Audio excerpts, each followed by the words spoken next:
ఈరోజు రాష్ట్రంలో ఎక్కడ చూసినా కూడా వైసీపీ నాయకులు పెద్ద స్థాయిలో వాళ్ళ పార్టీలో జరుగుతున్న దౌర్జన్యాలు తట్టుకోలేక ఈరోజు తెలుగుదేశం పార్టీలోకి జనసేన పార్టీలోకి పెద్ద ఎత్తున మార్గం చూస్తున్నాం. ఎందుకు ఇంత పెద్ద స్థాయిలో చేరికలు జరుగుతున్నాయి అంటే ముఖ్యంగా వాళ్ళ నాయకులు మళ్ళీ గెలుస్తారని నమ్మకము లేదు ఒకటి.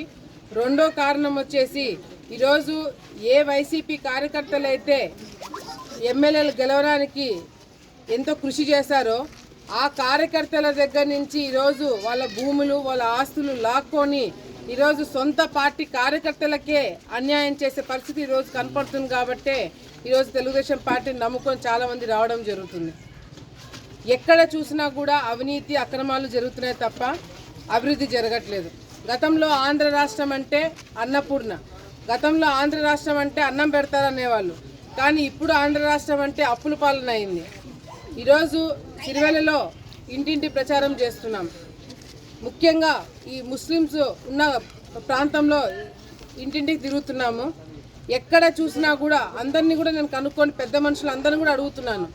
ఈ ప్రభుత్వం వచ్చిన తర్వాత మైనారిటీలకి ముస్లిమ్స్కి ముఖ్యంగా ఒక్క పథకం కొత్త పథకం ఏమన్నా జగన్మోహన్ రెడ్డి తీసుకొచ్చినాడా?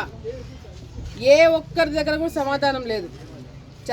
గతంలో చంద్రబాబు నాయుడు గారు ముఖ్యమంత్రిగా ఉన్నప్పుడు రంజాన్ తోఫా ఇచ్చేవాళ్ళు, దుల్హన్ పథకం ఇచ్చేవాళ్ళు, మైనారిటీ లోన్స్ ఇచ్చేవాళ్ళు, హజ్ యాత్రకి వెళ్ళడానికి సబ్సిడీ ఇచ్చేవాళ్ళు. అంతేకాకుండా ముఖ్యంగా మసీదులు కానీ లేకపోతే మసీదులకు సంబంధించిన కాంపౌండ్ వాళ్ళు కట్టడానికి ఫండ్స్ వచ్చేవి, నిధులు వచ్చేవి. కానీ ఇప్పుడు షాదీఖానా అని మసీదులని కాంపౌండ్ వాళ్ళని చాలామందికి నిధులు ఇవ్వడం జరిగింది. మరి ఈ ప్రభుత్వం వచ్చిన తర్వాత కొత్తగా ఏమన్నా మీరు మసీదు కట్టగలిగినారా? కాంపౌండ్ వాళ్ళకి డబ్బులు తీసుకురాగలిగినారా? ఎక్కడైనా కొత్త షాదీఖానాలు రావడం చూసినారా? ఎక్కడ కూడా లేదు.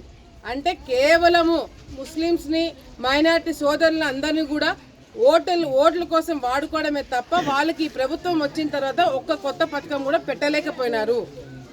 మళ్ళీ ఈరోజు చంద్రబాబు నాయుడు గారు వస్తే గతంలో మైనారిటీలకు వచ్చే పథకాలన్నీ రావడమే కాకుండా ఇంకా కొన్ని కొత్త పథకాలు కూడా తీసుకురావడం జరుగుతుంది. గతంలో చాలామందికి మైనారిటీ లోన్లు ఇప్పించడం జరిగింది. ఇప్పుడు ఈ ప్రభుత్వంలో ఒక్కరికైనా ఇప్పగలిగినారా? ఏ ఒక్క ప్రాంతంలో అయినా మైనారిటీలు ఉన్న ప్రాంతంలో ఎక్కడైనా ఒక్క చోటైనా మీరు అభివృద్ధి చేయగలిగినారా? రోడ్లు వేయగలిగినారా? కాలువలు వేయగలిగినారా? ఇల్లు కట్టించగలిగినారా? ఏమీ చేయలేకపోయినారు. కేవలము కులాలు మతాల మధ్యన చిచ్చు పెట్టి ఎట్లా ఓట్లు సంపాదించుకోవాలని ఒక నీచమైన ఆలోచన తప్ప ఈరోజు మీరు చేసింది ఏమీ లేదు. నేను ఇక్కడ ఉన్న వాళ్ళందరినీ కూడా ప్రజలందరినీ కూడా కోరుకుంటున్నాం, అభివృద్ధికి ఓటు వేయండి. ఈరోజు మీ ప్రాంతంలో మీకు ఎవరు పనులు చేస్తారు, ఎవరైతే మిమ్మల్ని కాపాడుకోగలుగుతారు, ఎవరైతే మీకు ఇల్లు స్థలాలు ఇప్పించి ఇల్లు కట్టించి మీకు పెన్షన్లు ఇప్పించి మీకు తాగునీటి సమస్య లేకుండా చేసి ఎవరైతే మీ పిల్లలకు ఉద్యోగాలు ఇప్పించి ఎవరైతే బాగా చూసుకుంటారో వాళ్ళకి మీరు ఓట్లు వేయండి. ఒక్కసారి అవకాశం ఇచ్చి చూద్దాము. ఎవరితో పొత్తు పెట్టుకున్నారో మీకు అనవసరం, ఎవరు పనిచేస్తున్నారు అనేది మాత్రమే మీరు చూడండి. మాకు గతంలో చంద్రబాబు నాయుడు గారు బీజేపీతో పొత్తు పెట్టుకున్నారు, కానీ పొత్తు పెట్టుకున్న తర్వాత మైనార్టీలకు అన్నీ ఇవన్నీ కూడా రావడం జరిగింది కదా. ఎక్కడ కూడా ఎవరికి కూడా అన్యాయం జరగలేదు కదా. జగన్మోహన్ రెడ్డి గారు బీజేపీతో పొత్తు పెట్టుకోలేదు, కానీ వెనకలైతే కాలు పట్టుకున్నారు కదా. ఎప్పుడైనా ఎవరికైనా ఈ రాష్ట్రంలో అన్యాయం జరుగుతుందంటే పొత్తులు కూడా పక్కన పెట్టి చంద్రబాబు నాయుడు గారు పరిపాలన చేయడం జరిగింది. అది అసలైన నాయకత్వం. ఆ నాయకత్వం లక్షణాలు ఈరోజు మేమందరం కూడా చూపెట్టడం జరుగుతుంది.